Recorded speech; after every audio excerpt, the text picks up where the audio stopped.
Oke. Jadi Uriah Smith, dia percaya bahwa Yesus diciptakan. Smith menyatakan bahwa Kristus sebagai yang diperanakkan. Dia menyimpulkan bahwa Bapa pastilah memiliki kehidupan sebelumnya. Ini orang-orang belajar Alkitab ini. Ya. Dan pada tahun 1881, Smith merubah pandangannya dan menyimpulkan bahwa Yesus diperanakan dan tidak diciptakan. Jadi tadinya dia mengatakan bahwa Yesus itu diciptakan. Jadi kalau diciptakan dari sesuatu yang tidak ada menjadi ada. Itu kan seperti itu.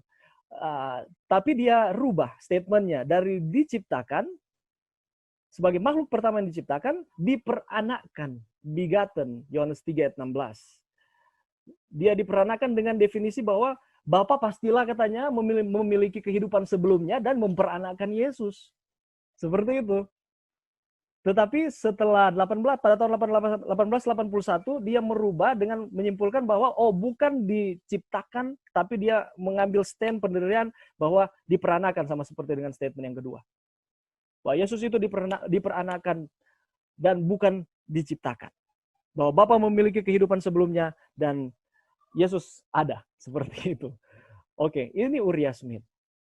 Jadi kita lihat bahwa ini para pionir gereja kita, ya, para pionir gereja kita, mereka pun tidak mempercayai konsep dari Trinitas.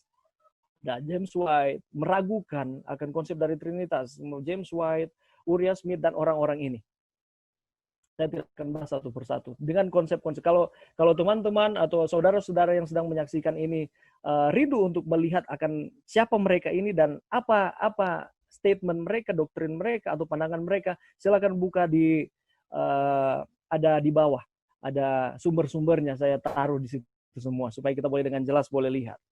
Jadi ada Frisbee, Loughborough, Cottrell, dan Jane Andrews, Dame Kenwright, J.H. Wagoner. Ini orang-orang yang ternama di dalam gereja kita, betul atau tidak? Iya. Tetapi siapa yang menyangka bahwa mereka pada awalnya mereka tidak mempercaya akan Trinitas? Dalam mempelajari tulisan-tulisan dari berbagai perintis gereja didapati bahwa muncul berbagai kekhawatiran. Ini kekhawatirannya. Yakni dalam menolak ajaran Trinitas beberapa orang melihat pandangan Kristen Ortodoks atau mula-mula ini sebagai triteisme kafir. Oke, triteisme ini mungkin kita belum sempat singgung yang sebelumnya. Triteisme ini yang mempercayai bahwa ada 3 Allah. Iya. Bapa, Anak, dan Roh, mereka masing-masing merupakan Allah. Allah Bapa, Allah Anak, Allah Roh, dan ada 3. Dan itu berasal dari kekafiran. Oke? Dan yang lain berpendapat bahwa Trinitas menurunkan derajat kepribadian Kristus dan Bapa dengan mengaburkan perbedaan di antara mereka. Dan ini yang menimbulkan akan kekhawatiran sehingga orang-orang concern memperhatikan mengenai Trinitas ini teristimewa di dalam gereja kita. Kalau kita katanya menempatkan kata Trinitas, maka kita akan mengaburkan akan perbedaan antara Bapa dan Anak. Karena kalau Trinitas, Bapa is the first person and Jesus is the second person of the Trinity. Iya kan, seperti itu kan? Berarti ada dia punya ada dia punya kelembagaan, hierarki. Dia punya hierarki, ya. Bapa yang paling di atas, Yesus yang kedua, dan Roh Kudus yang di bawah. Ya seperti itu. Ketika mempelajari Trinitas, muncul kekhawatiran seperti itu. Oke, mari kita lanjut. Sementara posisi awal dari konsep Trinitas dan kealahan Kristus cacat, tetapi ada upaya yang tulus untuk memperbaiki kecacatan tersebut. Ini yang dimaksudkan dengan progressive revelation. Walaupun konsep Trinitas pada awal perkembangan sejarah gereja kita, para pionir kita, ada yang tidak percaya sama sekali, ada yang meragukan akan konsep dari Trinitas ini, kelihatannya cacat, tetapi ada upaya-upaya yang tulus untuk terus memperbaiki akan kecacatan tersebut. Untuk terus mempelajari akan firman Tuhan, apa maksud Alkitab sehubungan dengan kealahan ini. Oke? Jadi bukan sama seperti dengan ini, teman-teman. Ketika kita mendapatkan ada sesuatu yang cacat, kita langsung berhenti di situ, lalu kita langsung menyebarkan akan doktrin-doktrin kecacatan tersebut. Bukan seperti itu. Para pionir gereja, mindset mereka adalah ketika mereka menemukan suatu permasalahan ataupun kecacatan dalam istilahnya di dalam doktrin, mereka berusaha untuk memperbaiki akan kecacatan tersebut. Terus belajar, dan tidak pernah mereka menyerang gereja. Ya, itu harus kita perhatikan. Jadi kalau sudah ada yang mulai menyerang gereja, Itu merupakan tanda tanya. Oke, orang Advent mula-mula berusaha keras untuk setia kepada Alkitab. Itu dia. Ketika mereka membaca anak sulung dari setiap makhluk, Kolose 1 ayat 15, dan juga frase lainnya anak tunggal Allah, Yohanes 3 ayat 16, mereka memahami ini pada tingkat bahasa Inggris secara literal. Jadi kalau mereka lihat anak sulung dari setiap makhluk, oke, literalnya seperti itu, berarti karena di sana dikatakan anak sulung dari setiap makhluk, berarti dia ini diciptakan. Iya, diciptakan. Iya kan? Secara literal. Diperanakan.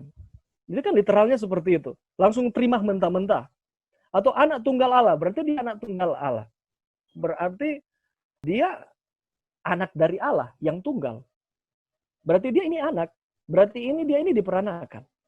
Iya kan? Seperti itu kan? Tetapi ingat baik-baik, mereka mempelajari akan doktrin ini, bahkan mempelajari akan firman Tuhan itu, tujuannya adalah untuk mencari tahu, bukan untuk mencari salah. Iya, betul. Mencari tahu mana apa sih sebenarnya, makanya mereka hanya Alkitab saja. Stick to the Bible. Hanya Alkitab saja, hanya Alkitab saja. Oke, selama abad ke-19, pemahaman terhadap kealahan Kristus mengalami perkembangan. Sekitar tahun 1880, gagasan tentang Kristus sebagai makhluk ciptaan telah hilang. Oke? Yang tadinya Uriah Smith mengatakan bahwa makhluk ciptaan, Allah itu makhluk ciptaan, dia rubah dengan diperanakan, dan pada akhirnya di 1880, konsep mengenai makhluk Yesus itu diciptakan itu telah hilang. Tidak ada lagi orang-orang atau tidak ada lagi para pelopor gereja yang memberikan doktrin atau memberikan konsep mengenai Yesus itu diciptakan. Oke? Dan konsep tentang anak Allah ilahi yang diperanakan menempati posisi standar dalam kepercayaan. Gantinya diciptakan, mereka menggunakan bahwa anak Allah ini, Yesus ini diperanakan. Atau dia diperanakan, begotten son. Ini menempati posisi yang standar dalam kepercayaan gereja kita.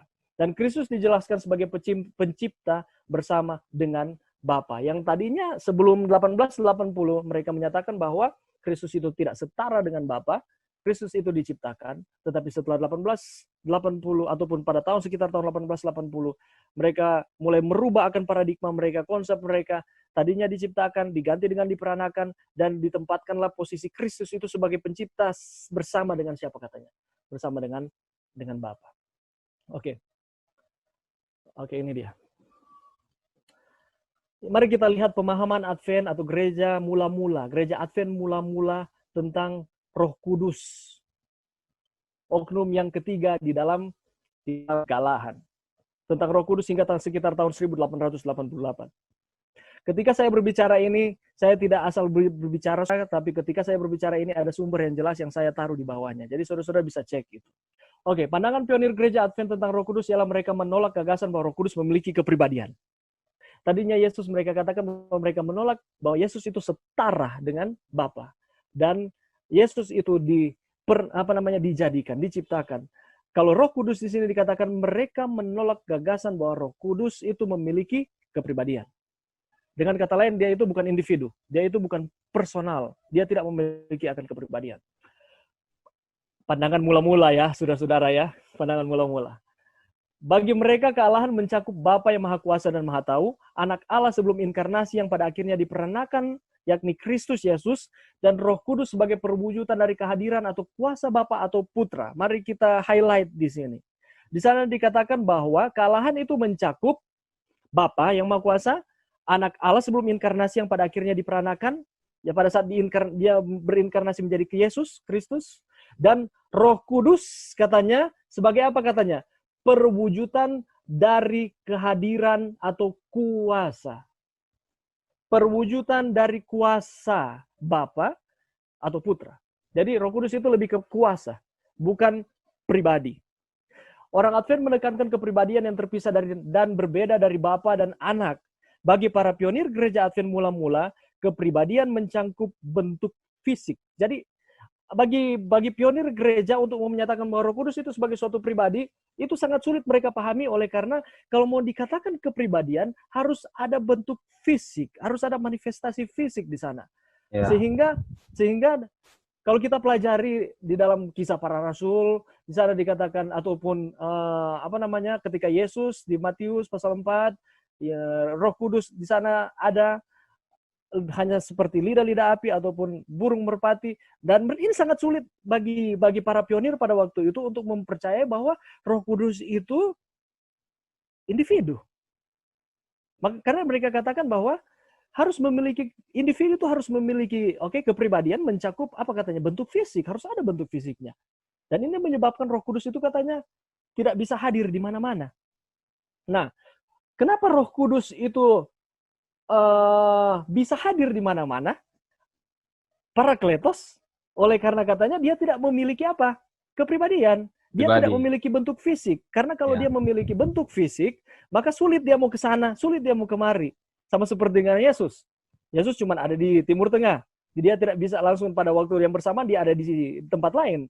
Nah, ketika mereka ataupun Yesus katakan kepada murid-muridnya, aku akan memberikan kepadamu penolong yang lain yang sama seperti dengan aku, yakni itu Roh Kudus itu, dia tidak dalam bentuk fisik. Karena dia bisa hadir di mana-mana. Oke, bisa dimengerti ini ya. Dan dengan mendefinisikan Roh Kudus sebagai pengaruh atau kuasa dari Bapa atau Putra itu memungkinkan bagi Allah untuk hadir di mana-mana. Tetapi ia bukanlah Allah. Ya. Ini pemahaman dari para pionir sekitar 1888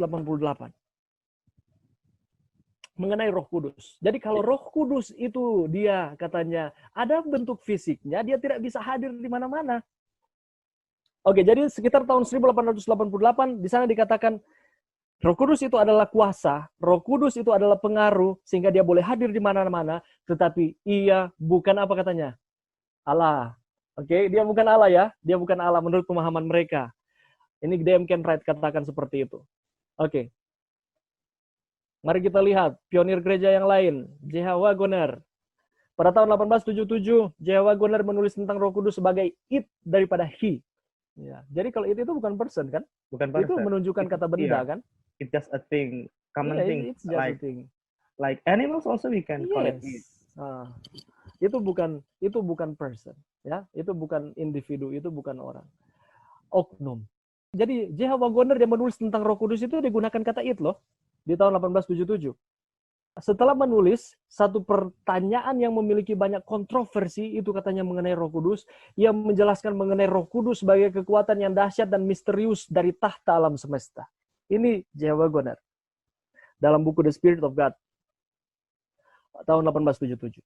Tahun 1878, Uriah Smith itu bukan Uriah Smith ya. Uriah Smith menjawab pertanyaan, apakah Roh Kudus itu? Dengan kata lain, mungkin itu bisa digambarkan sebagai pengaruh misterius yang berasal dari Bapa dan Putra, perwakilan mereka dan perantara kekuatan Allah. Oke, jadi J.H. Wagoner 1877 dia katakan bahwa Roh Kudus itu bukan person. Oke, makanya digunakan kata it, bukannya he, bukan menunjukkan person atau orang. Tahun 1878, Uriah Smith menjawab pertanyaan mengenai apakah Roh Kudus itu, dia katakan bahwa Roh Kudus itu sebagai pengaruh misterius, pengaruh sebagai kuasa, kata lain dari pengaruh itu kuasa. Kuasa misterius yang berasal dari Bapa dan Putra. Jadi Bapa dan Putra ini memiliki kuasa yang sama, yakni Roh Kudus. Oke? Ini merupakan perwakilan mereka dan perantara kekuatan Allah. Ini Roh Kudus.